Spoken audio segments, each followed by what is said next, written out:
Hey guys, আসসালামু আলাইকুম। আজকে আমি আমার ব্যালকনি মেকওভারের ভিডিও নিয়ে আসলাম আপনাদের কাছে। আমার ব্যালকনিটা না অনেক ছোট, আর এই দেখেন ওয়েদারটা কি জোস না, অনেক সুন্দর বাতাস বৃষ্টি, অনেক ভালো লাগতেছিল ব্যালকনিতে দাঁড়ানোর পর। আর এখানের ওয়েদার এত চেঞ্জ হয়। তো যাই হোক, প্রথমত আমাদের ব্যালকনিটা এরকম ছিল, দেখেন কি রৌদ্র ছিল আর পরে কত বৃষ্টি, মানে মুহূর্তেই চেঞ্জ হয়।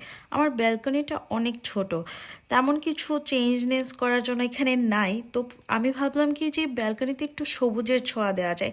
আসলে এই সবুজ কার্পেট, ঘাস কার্পেটগুলো লাগানোর স্বপ্ন আমি কি বলবো, আমার সেই ছোট থেকে, মানে আমি এটা করব। প্রথমে আম্মু আপু নিষেধ করতো, তারপর হাজব্যান্ড বলে কি যে না, এগুলো বৃষ্টিতে ভিজে চিপচিপ হয়ে যাবে, এগুলো লাগানোর দরকার নেই।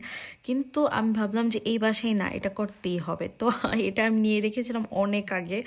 তো আমি এখানে আমার ভাইয়াকে বললাম কি যে আপনি এটাকে ভালোভাবে মেজারমেন্ট করে আমাকে সুন্দর করে কেটে দেন। তো আমার ভাইয়া আবার এগুলো অনেক সুন্দর করে কাটতে পারে, পারফেক্ট হয়। তো এখানে আমরা ফার্স্ট ব্যালকনির মেজারমেন্ট নিয়ে নিয়েছিলাম, সেই মেজারমেন্ট অনুযায়ী আমরা আমাদের কার্পেটটা ভালোভাবে কেটে নিচ্ছিলাম, যাতে মেজারমেন্ট অনুযায়ী ভালোভাবে পারফেক্টভাবে থাকে আর কি। আর ব্যালকনিতে সবুজের ছায়ানো অনেক ভালো লাগে, মানে সবুজ থাকলে না জিনিসটা দেখতেই অনেক সুন্দর লাগে। আর ইতালিতে আমি একটা জিনিস লক্ষ্য করেছি, এখানে আমাদের বাংলাদেশ থেকে বেশি মানুষ গাছ লাগায়। আমরা বাংলাদেশে ইদানিং প্রচুর কম গাছ লাগানো হয়, যার কারণে আমাদের আবহাওয়া এত গরম হয়ে যাচ্ছে। আমাদের উচিত প্রচুর পরিমাণে গাছপালা লাগানো। আমার বারান্দাটা অনেক ছোট হওয়ার কারণে অনেক মন খারাপ থাকে কি যে ভালোভাবে গাছ লাগানো যায় না।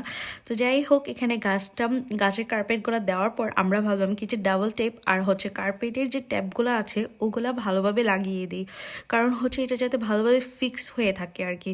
তো এটা লাগিয়ে দেওয়ার পর এখানে আমি হচ্ছে গাছগুলো রাখতেছিলাম যে কি কতটুকু রাখা যায়, বেশি রাখলে স্পেস খেয়ে ফেলবে। আর এই দেখেন সবুজে কত সুন্দর লাগতেছে, মনে হচ্ছে যে কিছুক্ষণের মধ্যেই লুক চেঞ্জ হয়ে গেছে, এত ভালো লাগতেছিল। এটা হচ্ছে ফাইনাল লুক। এখন এখানে বসে আমার অবসর বিকাল সময়টা কাটবে।